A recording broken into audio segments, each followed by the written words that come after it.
Okay, well, welcome everybody to Write the Damn Business Plan. You are going to learn all about how to run your business like a rock star CEO, because that's how we do things around here. And again, feel free to be active in the chat. I will be tracking those conversations. If I happen to miss something, feel free to interrupt me. But we do have a lot to cover, so I want to make sure we get to it all here. Okay, I think most of you know me by now, but for those catching the replay, hi, Julie Cortez, copywriter by day, freelance rock star by night. I live, breathe, teach, speak, and coach on all things creative self-employment. I have run my own copywriting business for 28 years now, and I have learned a lot along the way of things that I should have been doing early on and things that I need to be doing, all of the things. So that's why I do what I do today to give back to people like you so you can find success much sooner than I did. My career has had all sorts of career shifts, if you will. I like to call them plot twists. And I have started, I'm the founder of the Freelance Exchange of Kansas City, which is a professional trade organization that caters to those in advertising and marketing who are self-employed. And from there, I went on and developed a course called Freelancing 101, where I taught as an adjunct professor at the world-renowned Kansas City Art Institute for several years. And today I'm taking those same lessons on the road. I am a public speaker as well as a business coach, helping my fellow freelancers and solopreneurs level up their businesses. So that's my story. And I will be honest with you all, like, I said, I made a lot of mistakes along the way, and I struggled like most people do when they are on their own. And there's so much, right? There's so many benefits, but there's also so many cons, right? And especially if we're looking at the income side of things, right? It's feast or famine, it's episodic, whatever term you want to use. There's always this, maybe there's a lack of motivation or lack of direction. And I got to tell you that it wasn't until I got serious about my business that absolutely everything changed. It was a mindset shift, right? And I literally sat down and wrote a business plan and a marketing plan, and off I went. And this was really early on in my career. And I didn't even know how to write a business plan or a marketing plan. Thank goodness for Google, right? And I was able to figure it out. But like I said, it's now been nearly 30 years, and I am nowhere at all where I thought I would be, yet absolutely everywhere I'm supposed to be. And you can get there too, with a little help from your friends. Hi, that's me. Okay. So today, what we are going to cover is looking at writing a business plan. Something that seems daunting, something we know that we probably ought to be doing, yet for some reason we procrastinate on it, right? And that's why we're going to cover it today. I'm going to hold your hand. I'm going to walk you through it so it's less scary, it's less daunting. And I will tell you too that if you break this up into like small attainable chunks, it's not as scary, right? There are 8 sections to this business plan. And if you just sit down and be like, okay, day one, I'm going to focus on the first section. Don't sit down and say, I'm going to write the entire business plan in one day because it's probably going to be overwhelming. Ask me how I know. Okay, so break things down into small, obtainable chunks, and we'll get you through it. Okay, so we are going to cover each of these 8 sections that every business plan should have. We're going to talk about how to position your business, how to stand out in a crowded market. We're going to talk about what it is you sell, how it's packaged, and of course, how to make money from it, because that's important, right? We're also going to talk about how to map out a growth strategy as your business evolves and more. Sound good? Give me some thumbs up. Are you with me? With me. Yes, awesome. I love the energy. Okay, let's get this party started. So, this is one of my favorite sayings. Treat your business like a business, not like a hobby. Many freelancers tend not to have a business plan. And honestly, it shows. Not only is that the wrong thing to do, but it's not going to help you plan for the future, right? You don't want to go about your business all willy-nilly. That's not going to get you very far. You want to have a plan for the future. So, This can come in handy not only for mindset purposes and promotional purposes, but it can also honestly help you if you are looking to get funding, if you need it. Such as if you want a business loan, when you go to the bank, it's going to help if you have a business plan written up. They're going to know that you're serious. If you are looking for like startup investment money, it's going to help. If you're looking for grant money, it's going to help. Okay, so keep that in the back of your head in case that's something that you ever should want or need, knowing that having this business plan is going to help you with those things. Beyond that, again, it's a huge mindset shift, and it's going to be your roadmap to success. So why is it that you need a business plan? Well, it is that plan. Again, it's going to give you more control over your income, the direction that you're heading. It's all about having these pieces in place, right? Dotting your I's, crossing your T's, having a real business strategy. And it is an opportunity for you to grow your business intentionally. So let's make that happen. All right, you ready to dive in? 8 sections. We're starting with number one. I can send you all my slide deck after the fact if that will help. I'm also going to send you away with a handy checklist at the end. But feel free to take notes, feel free to take screenshots. Don't share my slide deck with anybody else, please, and thank you. And we're going to get started here. Okay, number one in the business plan is the company analysis. This is essentially the who, what, when, where, or why, and why of your business. Where are you located? What year was your business formed? What is your legal entity? Are you a sole proprietor? Are you an LLC? Are you an S corp? Put that in here. Okay. What is the stage of your company? Think about that. Are you a startup? Are you in growth mode? Are you micro enterprise? And like, where do you want to go?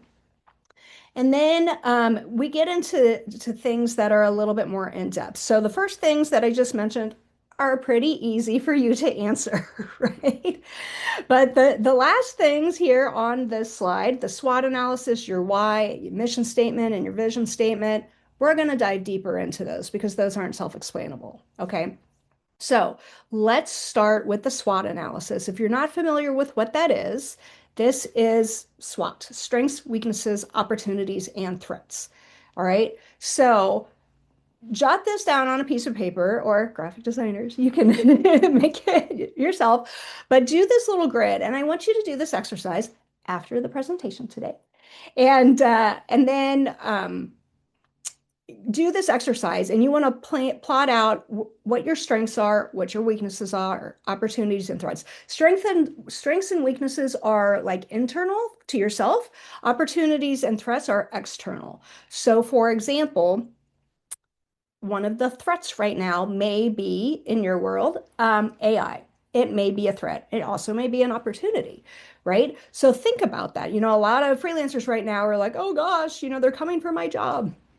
Okay, think about that. Think about the economy. That's a threat as well. Whenever there's any sort of uncertainty in the world, for whatever reason, our industry gets hit first. And people tighten their bank accounts, their purse strings. They don't want to spend any money on advertising and marketing. So that is a threat. But conversely, opportunities are how do you pivot, right? How else can you make money with the same skills that you have? Jen has a question. When forward, is that when you started working with your clients or when you registered your LLC? I would say when you started working with your clients. Okay. Yeah. I mean, if you want to put the differentiator in there, you can have both. I don't think that's a problem. For the most part, this is an internal document and you're going to be the only one who sees this. So whatever you want to do there. Okay. Makes sense about SWOT analysis? Yes, good. Okay, awesome. Awesome, awesome. Okay, let's move on to the next slide, and we're going to talk about mission statement. Again, mission statement, vision statement, these are things that freelancers don't typically have or create. I think we ought to. Okay, so your mission statement is going to answer the question is how are you going to achieve your vision? Think about it as being action-based and write it in first person like I strive to, I aim to. Well, what is it that you strive to do or aim to do? So, for example, you may say, I aim to elevate the design of the restaurant scene in Kansas City to help local businesses stand out. Okay. something that is based in the present, designed to convey why your business exists to both you internally in the company as well as externally. Okay. So that is mission statement. I'll tell y'all, if you just do a simple Google search, how to write a mission statement, how to write a vision statement, there's plenty of great articles out there. I think HubSpot puts out some great training that's free, documentation on this kind of stuff. Check it out if you're struggling to really come up with something. Again, this is more internal, unless, of course, you're looking to get a loan or anything like that. So you do want to make it strong, but it doesn't have to be perfect. And of course, your business is going to evolve over time, so your statements may evolve over time as well. Okay, got it? Mission statement? Good? Okay, thanks, Angie. All right, moving on to vision statement. This is something that will outline your future plan for your business. It's what your overall goals are, what you'd like to achieve. So, for example, it may be something like, my vision is to make the world a prettier place, one design at a time. Okay. Vision statements are future-based and they are meant to inspire and give direction to yourself if you happen to have any partners or employees in the company, rather than the customers. So the mission statement is generally, you would think, like if you walk into a retail store, you might see their mission statement on the wall. I remember working at Office Depot in college and they had the mission statement on the wall, right? So that's kind of for the customers. The vision statement is for you, for the employees, for the owner. Okay. And it's all based on your purpose or your why. And if you're not familiar with your why, let me explain this whole concept to you because it is beautiful. If you've ever heard of Simon Sinek, he is the author of a book called Find Your Why. And it is essentially a guide for discovering your purpose. He gives an amazing TED Talk, and I have the YouTube link handy. I'm going to share it with you if you want to grab it in the chat. It's, I don't know, maybe 10, 15 minutes long, but it is so great. He's so inspiring. If you want to take a few minutes to sit down, again, after the presentation, after the workshop today, and listen to that so you can get inspired to find your why. But what we're going to do today is I want you all to draw on a piece of paper, or you can do this on a computer, but do 3 circles. I want you to mimic this circle here that you have because I want you to be able to fill this out afterwards. Okay, this framework is called the golden circle. It is essentially why you do what you do, what's the purpose, how you do what you do, and what do you do? Right? Called the golden circle. So let's break those down a little bit. So the why is the purpose. So think about, what is your cause? What is it that you believe in? Okay. The how is the process. What are the specific actions that you need to take to realize the why? Okay. And then, of course, the what is the result. What do you do? It's the result of why. Okay. So again, take a few minutes, draw out these circles, and see if you can answer this question. I know a lot of people struggle with this particular piece of it, and I think it's because we overthink things, right? It doesn't have to be anything huge. Your why may be your kids or your partner. Your why may be that you need to put food on the table. Your why may be because, well, my wife, the whole reason I got into advertising was because there's so much bad advertising out there. And I was like, okay, if we are going to be inundating the public with our advertising and marketing messages day in and day out, don't we at least owe it to them to make them somewhat entertaining? That was my why when I started my copywriting business. So your why needs to light a fire underneath you. It's what gets you out of bed each and every day. Okay? It is your purpose. Does anybody have a why right now? Show of hands. Not yet. Okay. All of you are going to go back and you're going to do this exercise afterwards. Please report back. I would love to hear what you land on going forward. Okay. Questions, comments on the why? We good? Good. Okay. Let's keep rocking and rolling. We are moving on to industry analysis. Okay. This is where we look at the industry as a whole. What is the market like in which you're competing? How large is the market? Where do you fit in? Okay, so think about that just for a minute. Like it takes all kinds to make up the freelancer solopreneur community. Okay, where do you fit? Right? Think of it like as a, I don't know, a pendulum, right? Where do you fit? Are you like the most talented? Are you winning a lot of awards? Are you super busy? Are you not? Are you right out of school? Like think about that. Think where you fit. Look at who else is out there doing what it is that you do, and kind of compare yourself there. We'll get into competition next, but just kind of keep in mind that when we talk about who else is there, we're talking about other people in your shoes. We're not talking about competing against ad agencies or big marketing departments at this point. Okay. Think about what the current trends are. Are there trends in design? Are there trends in video? Are there trends in writing? Yes, yes, and yes. Think about seasonal trends. I know, gosh, when I first started freelancing, like fourth quarter every single year was my bread and butter. I was so busy during fourth quarter for whatever reason. I think agencies were like, okay, we have a lot of people going on vacation with the holidays and everything. Also, companies were like, okay, we have this advertising and marketing budget and we have to spend it by the end of the year, right? So for the longest time, fourth quarter was just hopping. So look at your business. And again, you may not be able to identify it just yet, but kind of keep an eye out for it, right? Keep your eyes and ears open. What are the trends happening in your industry and in specific to your niche? Okay. Look at all of this. Look at like what the anticipated demand is what it is that you offer in demand right now, or is it not? Think about if what you offer is a product or a service. And tell you a side note on that one. Things I've learned over the years. So when it comes to sales tax, you charge sales tax on products, but not on services here in Kansas and Missouri. That may differ by where you are in the state or in the world. But yeah, that was really interesting to me. So product or service, what is it that you offer? And then, of course, what does the economy look like right now? Okay, these are all different things that we need to look at when we're putting together the industry analysis. Oh, one thing I forgot to say to you, because I used to get this question all the time when I taught this at the Art Institute. Does the business plan need to be written like in full-blown paragraphs, or can I just do bullet points? And my answer is you do you. Whatever makes sense to you.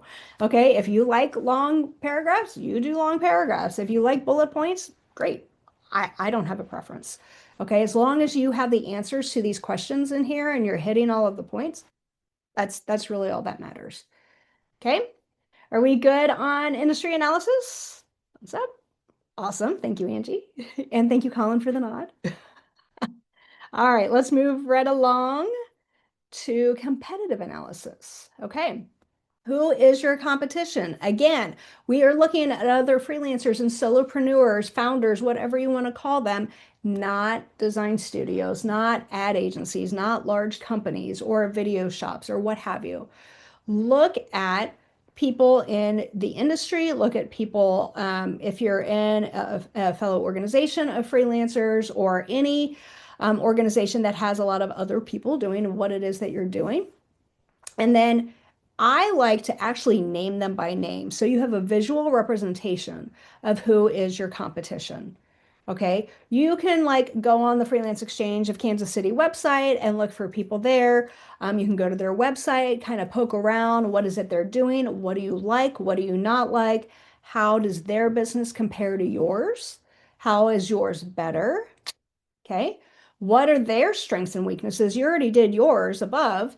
Okay, now what are their strengths and weaknesses? And then really get into what your competitive advantages are. Like, what is your USP? This one tends to be hard for people as well, trying to figure out what their USP is. And if you're not familiar with the term, it's a unique selling proposition or unique selling point.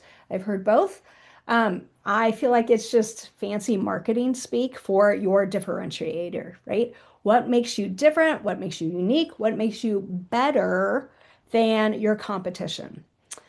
Some people will hone in on their talent. and their style. Some people will hone in, let's say, on their educational background or their experience, their ability to get results. Okay. The one thing that I would encourage you to keep in mind is, excuse me, that when you're doing this, don't make it generic. Don't say something like, well, I have the best customer service around, because anybody can claim that. Okay. You want something specific to you. So I love it when my copywriting clients say this, right? Like, oh, we have the best customer service. I'm like, no, no, no, dig deep. Why is it that you have the best customer service, right? Do you have somebody answering the phones 24/7 and nobody else in your industry or in the area that you're competing, nobody else has that? Okay, then that's it. What is it that makes you unique, special, different, and better and better? Um, Anybody want to guess my USP? I love throwing this out. Anyone? Y'all looking at me like, no. Angie got smoke coming out of her ears.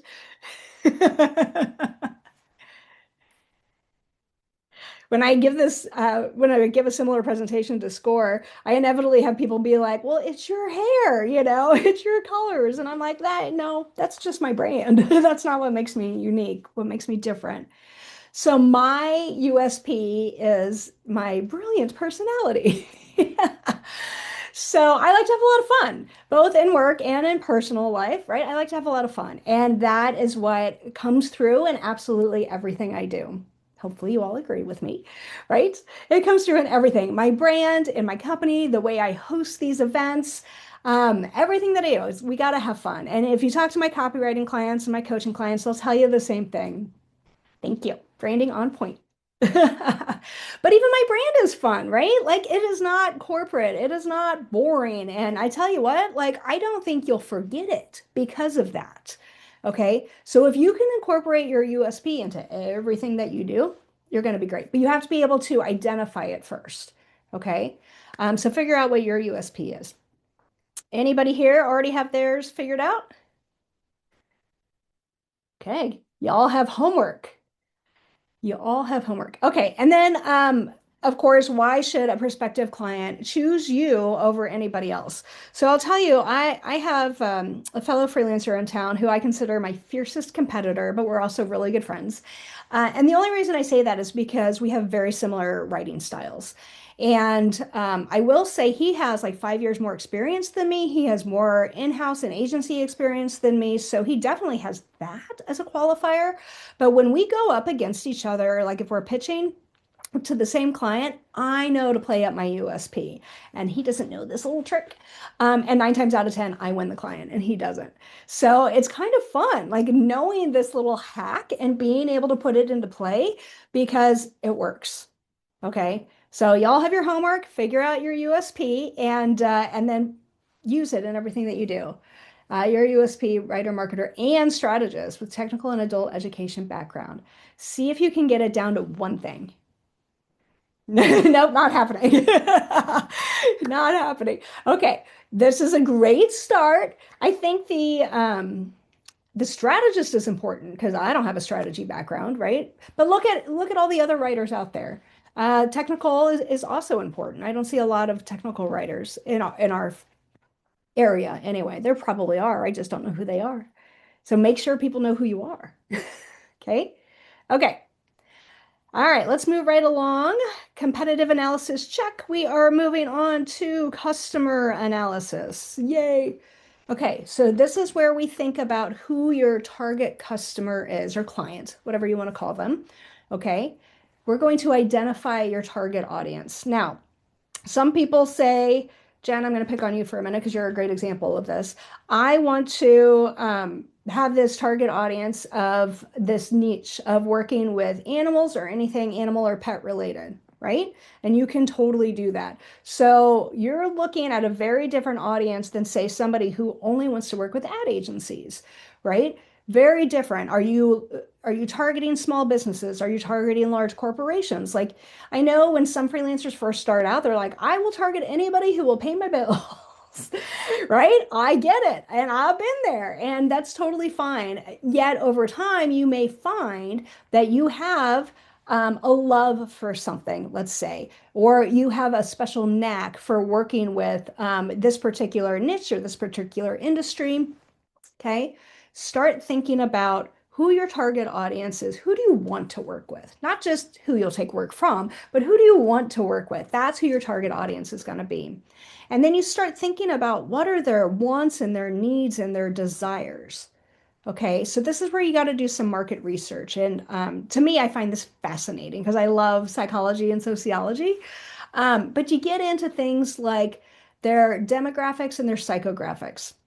So let's start demographically, like location. Are you what is this in the chat? The one that can afford me? Actually, you crack me up. Yes, of course. Hone in, hone in on that. Um, but let's think about that. Are you only targeting people in your area, right? Like, let's say Kansas City. Are you open to working with people who are in the region, in the nation? Are you open to working with people across the globe, right? Think about where they are located because that's going to help you wrap your head around this. That's the whole idea is we're going to create a persona and an avatar, excuse me, out of this exercise. So when we think about demographics, we're painting a picture of who this person is. So I'm just going to say, let's use the example of target audiences, ad agencies. Okay, who is the person inside the ad agency that I would want to work with? What is their title? Creative director, marketing manager, something like that. Somebody in a hiring position. Okay. What is their title? What age might they be? What gender might they be? What occupation do they hold? How many years experience do they have? How much money might they earn? And then you start thinking about them on a personal level as well. Like, are they married? Do they have kids? Are they single, widowed? I don't know. Like, what does that look like? And you may start doing some research. So if I were researching large ad agencies in Kansas City, I might start researching, okay, who are their creative directors, right? And then just start poking around. And let's see what I can find out about these people and see if there's any trends there. Now, things have changed since I first started freelancing almost 30 years ago. But when I first started freelancing, most of the creative directors in town were middle-aged white guys. Okay. Yeah. We were coming out of the Mad Men era, and that's all it was. So if you start seeing some trends like that, then you're going to be able to better help paint a picture of who it is that you're talking to. Okay. And wrapping your head around all this so you can target them. You may even consider, depending on what it is that you do or what you offer, you may even consider their race, their culture, their religion, their sexuality, et cetera, et cetera. Because again, it's going to help you get inside of their head who these people are. When I talk about psychographics, we mean what are their values? What are their hobbies? Like, what do they like to do for fun on the weekends, let's say, or maybe they don't have time on the weekends because they're schlepping their kids to soccer practice or soccer games all the time, right? Okay, so think about like, what does their lifestyle look like? What is their personality? What is their behavior? And then even start thinking like, what kind of car might they drive? Okay, are they a Ford pickup truck kind of person? Are they a Lexus? Are they a Porsche? Like, what kind of car does this person drive? Again, you're painting a picture so you can really see who this person is. Um, and then dig even deeper into, um, do you want to focus on different industries? Is it tech industries? Is it medical? Is it accounting? Whatever the case may be. Is it nonprofit? Okay, think about these different things. Think about who this person is, what makes them tick, and then even think, go beyond, right? Then even think about what are their pain points. We need to know their emotional pain points because if we can position things that we can solve their problems, hey, now we're the heroes. Okay. And that's what we want. Okay. Think about what is going to motivate them, not only to do what it is that they do every day, but to also buy from you. Okay. So you want to do this exercise, identify your key targets, your key prospects, understand their pain points, and then how your product or your service like really helps solve their problem. Like get in there to that emotional hotspot for them. Okay. So your homework on this one is to create a persona, to create an avatar, paint a picture of your target audience.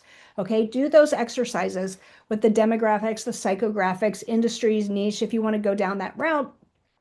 And then keep in mind too that this may change over time, obviously. So this is also something that you can be sure to come back to and revise and update along the way.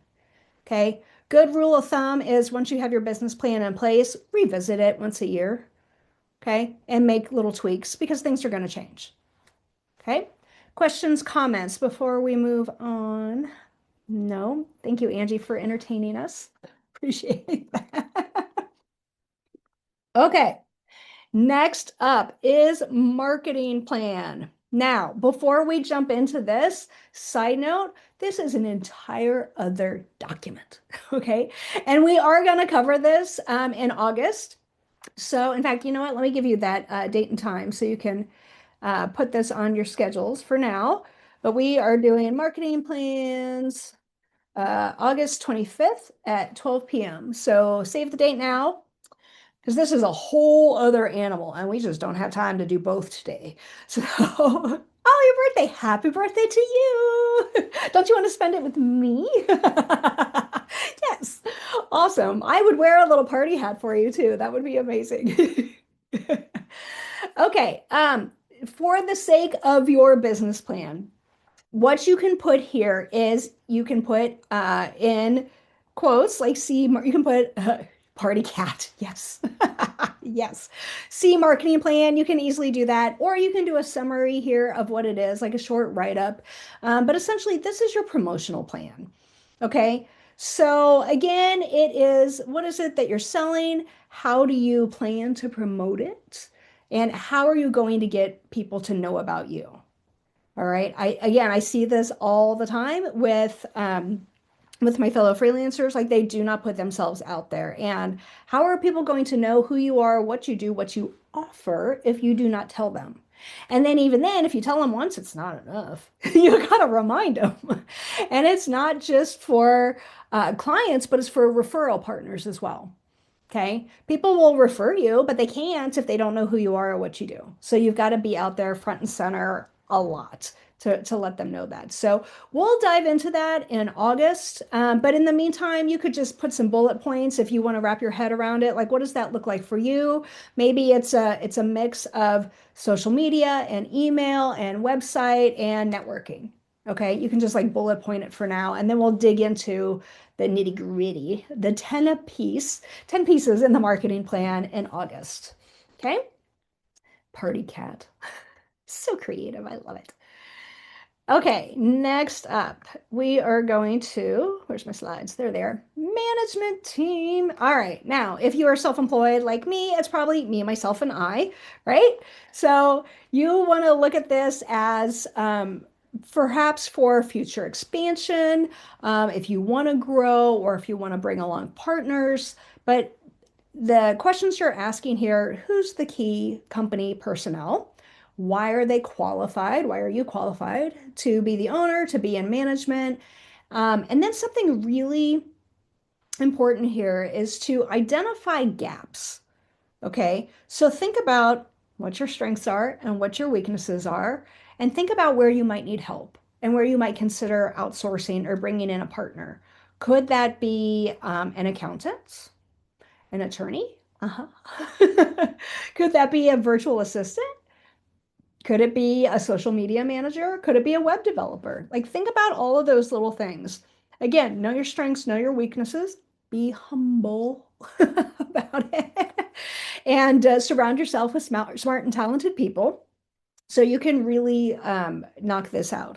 Okay. You may also think like, Jen, I know you've got a company that has multiple people and different layers, right, of different people. So think about if you wanted to expand, like, do you always want to be self-employed? Do you eventually want to have, a full design studio? What does that look like? And what do those heads of management, like, what are their key roles and their titles? What does that look like? Okay. Okay, so that one's pretty easy. Pretty easy. Okay, operations plan. These are your goals and the action plan that goes along with them. Okay. So, like, what milestones do you want to meet? Where do you want to be in 5 years, in 10 years, 15 years, etc.? And what is it that you need to do in order to accomplish that, right? To go from where you are today to where you want to be in 5, 10, 15, 20, whatever years, what do you need to do? Okay. If you've ever sat down and done goal setting, like what's really important here is to drill down. So let's say, for example, let's say you're brand new and you don't have a website just yet, and that is going to be one of your goals to get you to where you want to be. Okay. So you would write down, have website. Okay. Let's break that down so we can do action steps underneath, small, obtainable chunks. That's how things get to be less scary. Just like I said, to build your business plan, to write the damn business plan, really break it down into small, obtainable chunks. What does that look like? Okay, first off, obviously, you're gonna do some research, see what your competition is doing. Okay, that's step one. Step two, what is it that you want? What does the org chart look like? Okay, let's do some site architecture mapping. Okay. And then you just, again, break it down into chunks. I got to hire a web designer and or developer. I might need a web copywriter or a web designer. Like, what does that look like? And then, okay, now I have to figure out what I want on each of those pages. And then on each page, that might even have to be broken down into smaller obtainable chunks as well. But the more that you write this out, I'm writing it like a pen and paper, but most of you would put it on your computer. But the more you break it down, the easier it's going to be. And it's going to be top of mind for you. Now you know, because if you just say, I need a new website, oh my gosh, is that daunting, right? Anybody else been there? Like, and then you put it off and you put it off, and then you're like, oh my gosh, I can't put out anything until it's perfect. Ask me how I know. Been there, done that. Okay, break it into small, obtainable chunks, knock things off that list, get things done so you can achieve your goals. Okay. Questions or comments on operations plan? Pretty self-explainable there. Okay. And then, of course, number 8 is your financial plan. Now, this is how is your company going to generate revenue? How are you going to make money? Okay. If you need money, if you're seeking money, like grant money, investment money, whatever, how much is needed and for what purpose? Okay. And then this is where we break things down. These are going to be your financial projections, and they're guesstimates because you're not going to know off the bat. You can do some preliminary research, but think about, of course, if you're just getting started, do you need to pay rent for a studio space, utilities? Do you need any furniture or decor? Do you need a desk? Do you need a chair that you may not already have? Computer, software, printer, scanner, all of the things, paper and ink, all of the software, all of the subscription. Oh my God, all of the subscriptions, right? Of the apps that you may want or that you may need. And then, of course, attorney's fees, accountant fees. Like, this is where you break things down. Okay, your financial projections. Now, some of these are just going to be a one-time purchase. Obviously, your desk, right? One-time purchase. But some of these are going to be recurring. So maybe you do two different columns. Okay, this is how much a desk is going to be, a chair, the one-time things, and then here are my recurring expenses. Now, you're also probably going to have some marketing expenses, like if you have website hosting, right? If you do email marketing, whatever that looks like. We'll cover those financial projections on the marketing plan. So don't necessarily worry about it right here. But this is where you really want to have that breakdown on financial projections. But let's go back to that how are you going to make money thing. Y'all, I said it before and I'll say it again. This is the secret sauce. Do not have just one source of income. Okay. You want to diversify your income, have multiple income streams. That is the secret sauce of being self-employed. Ask me how I know. Okay. What does that look like? Okay, so y'all know me now, but you saw my little intro at the beginning and I wear a lot of hats, right? I write and I speak and I teach and I coach and I do all of the things and I do these events, right? Think about the different ways you can use your skills to bring in money in different ways. Okay, this is going to help you stay afloat. And I'll tell you too, like prime example, at the beginning of the pandemic, OMG. So many people were just I don't want to say dying, but they were cut hard because again, our industry gets cut the first. Okay, anytime there's any uncertainty in the world, and there was a lot of uncertainty, that advertising and marketing budgets got just sliced. Okay, and so many of my fellow freelancers were really, really struggling during the pandemic, and I really felt bad for them. And at the same point in time, I'm like, okay, I'm not getting a lot of writing work right now, but I am doing a lot of coaching and teaching and speaking. And thank goodness I had those lines, those streams of income, because otherwise I would have been in the same boat. All right. And then surprisingly enough, I made just as much money in 2020 as I did in 2019. Fortunately, thankfully. Okay. So that is the secret sauce. What does that look like for you? What else can you do with your skills that can make some money? Do you set up something that is passive income? So, for example, on my website, I sell branded merchandise, if you will, or it's got my hashtags on them, right? You can get a travel mug, you can get a mug, you can get a t-shirt, a hat, a hoodie, whatever you want, stickers. Um, so think about that. That's passive income. Passive income is like you work on it once and then it's like a set it and forget it kind of thing. Okay. It's just you do the work once, but then it's there for recurring income. That's passive.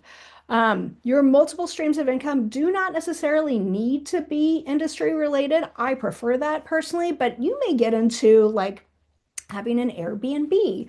You may have investment properties. You may get into real estate, like stocks and bonds and whatever, that stuff looks like. That's way over my head.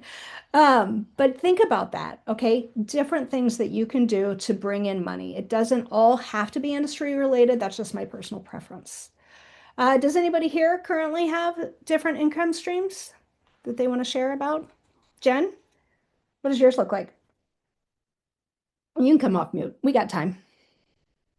Sorry, I was looking for the unmute button. It was off my screen. Mhm. So I have a product business similar to what you do, where I've got branded merchandise that I sell that's specifically targeted at one of my hobby groups, the dog stuff. Yeah. But I was going to mention too, one of my design partners that I've worked with for a long time, she does dog walking on the side. Very And good. it's, a little bit of extra money that she's got regular clients. She walks dogs either daily or weekly for people.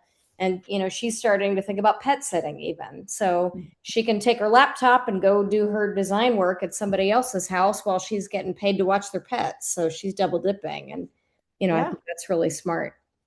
Yeah, I think it's great. Byron Ginsburg, if anyone knows him, he does house sitting, which I think is pretty cool. I have a friend, I don't know if y'all remember him from Kansas City a few years back. Brian Killey is his name. He's now in Chicago. He's got an Airbnb down by Wrigley Field, which I think is really cool. So he rents that out.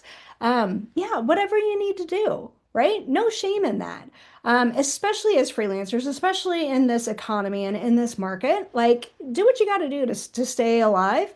And then again, if it's something that you can continue with it going on, you may even like take on a part-time job or a contract job. So like for 5 years, I worked with Payless Shoe Source. They're based in Topeka, an hour outside of Kansas City here. And that was great. It was consistent, it was guaranteed, and I didn't even have to think twice about it. I was like, yes, please, I'll do the work. So think about what else you can do to solidify that income stream. Questions, comments on financial plan? Okay. So just think about writing everything out. Okay, you've now got the framework to do it. Obviously, it's going to take some time. You're going to want to sit down and think through things. Again, break it down into small chunks. Again, that first section, that's probably going to be your biggest section, quite honestly, going over everything in that company analysis, not the easy who, what, when, where, why, but like the mission statement and the vision statement. Even break that down. Okay, one day I'm going to work on this. One day I'm going to work on that. Don't do it all at once because I think it's going to overwhelm you. So take it real easy to get through this. But I hope that by coming here, you have figured out it's not that difficult, right? You now have the framework for a plan. It's going to make your business better with all of the decisions that you make going forward. Hopefully, it will help you clarify what it is that you offer. Okay, it's going to help you identify the right clients, build that sustainable income that we were just talking about, and that strategy to do so. And obviously, too, growing your business without burning out, because nobody wants to do that. And of course, while being badass, because that's what we do around here, right? So I want you to go and flesh out your business plan. I am going to give you this handy dandy checklist. I will put it in the chat for you. Let me know if it doesn't come over for whatever reason. It's a little PNG.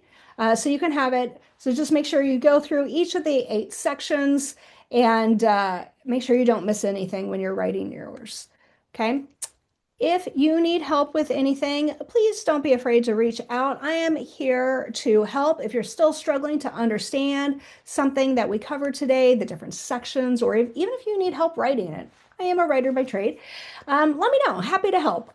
We could do a power hour to review your plan once you've got it written to ensure it's up to par, or we could even do a handful of one-on-one sessions, so I can write it with you and all of the good things there. So I am here to help you get your business on track. I would love to help you level up, and you can start right here. I'm going to give you that handy dandy link in the chat, as well as you've got that fancy QR code on the screen. Any other questions or comments before I wrap this up? No? Okay, so where's my slide? There it is. Okay, thank you so much for coming today. I am so proud of you for showing up. You all are rock stars and you are going to kick ass and take names. I just know it. You're going to be badass. Save the date again next. Well, we already saved the date for the marketing plan workshop. Next month, we are going to be tackling productivity. I've titled it Step into Boss Mode, Working on Your Business Instead of Just in It. And that is Tuesday, May 26th at 12 p.m. Again, I'll put that in the chat so you have it. Oh, you know what? I do have it on my events page. Let me grab that link for you so you can go check that out. And then in June, we're doing branding. So if you ever have a topic that you want to suggest that we cover, please let me know. That's next month's. Let me know. Happy to take it into consideration if we haven't done it yet already. And again, thank you so much for coming today. Really appreciate you guys. Thank you, Julie. Thank you. Have a great rest of your day. I'll see you. You too. Thank you. Bye.